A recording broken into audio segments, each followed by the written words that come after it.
Right here, 901, this wall right here, just not far from AutoZone Park and the FedEx Forum.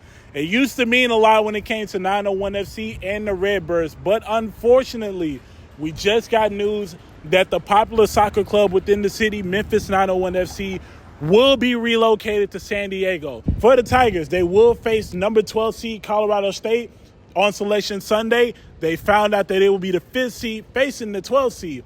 Now, the interesting thing about this game, the Tigers are the underdogs by about 5 points. So a lot of people, if you're filling out those brackets, they have actually favored Colorado State to win this game. The Grizzlies come in as the 2nd seed. But the real star of the show that some people may say, LeBron James and the Los Angeles Lakers are in town for this 7-game series. We are just 2 months away from the start of the 2024-2025 NBA regular season. It's one of the biggest seasons in Memphis Grizzlies history, as many are hoping the Grizz bounce back from a rough season.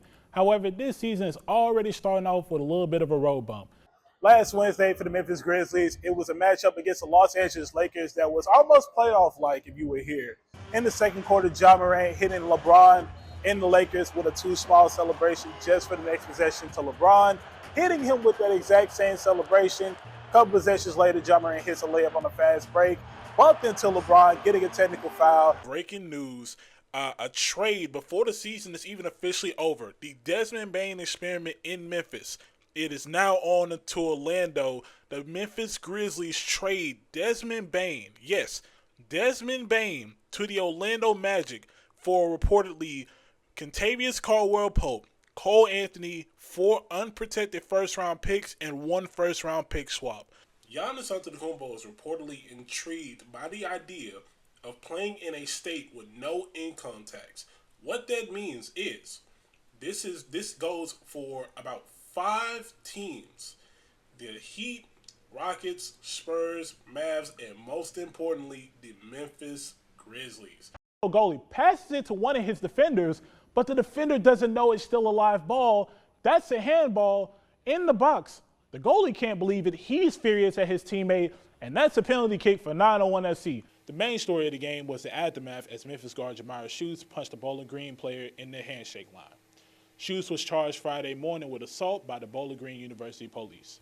UT was down 11-9 going into the bottom of the ninth, but Blake Burke came up clutch with a 2-run single up the middle to tie the game up. Then a couple of batters later, right here, Dylan Draylen completed the comeback with a walk-off winner in the gap. Tennessee wins 12-11 in an absolute thriller.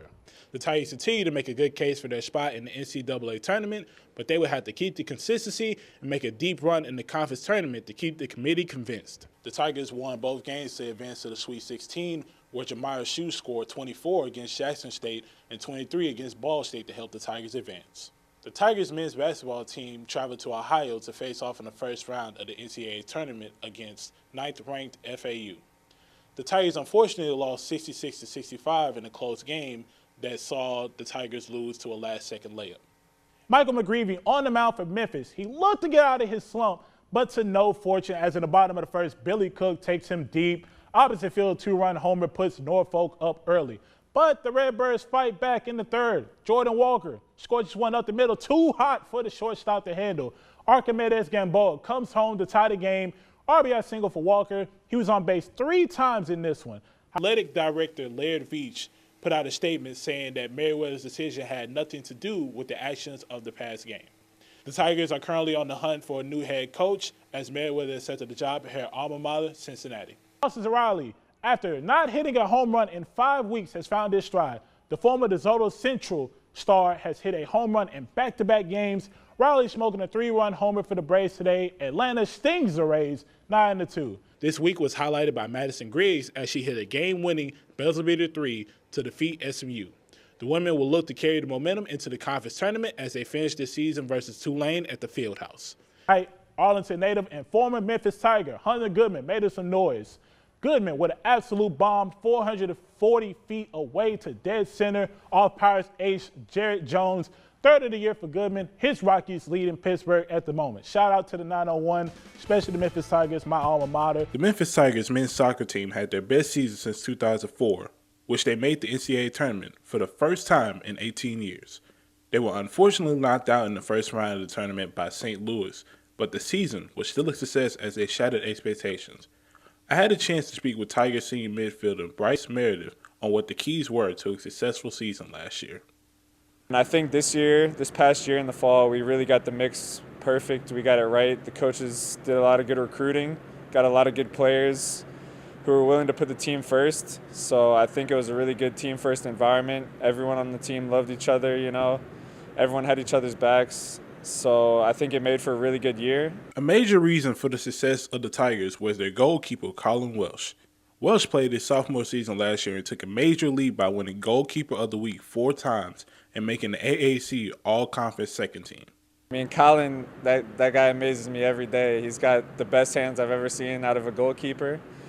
So it's no surprise why he's getting AAC Player of the Week every other week, And he's a big reason why we were so successful in the fall, keeping shutouts. He's a big part of that. So, yeah, Colin's been huge for us this year. With Welsh and team-leading goal scorer Lineker Rodriguez dos Santos returning, as well as many key players returning, Meredith says that the Tigers had their expectations high towards winning the conference this year. They will seek to win only their third conference championship in program history and their first since 2004. We got big ambition for next year. Obviously this year we came up short in the AAC tournament, lost in the semifinals, lost first round of the NCAA tournament. So this year our goal is to win the AAC championship, bring home a ring, and go as far as we can in that tournament. Hopefully get to the Final Four, Final Four is in Cary. That's close to my hometown. So hopefully I'll be making a trip back home come next fall, yeah. Meredith and the Tigers will look to improve from last season by trying to win the conference tournament this season. Reporting live for Tiger News, I'm Melek Robinson.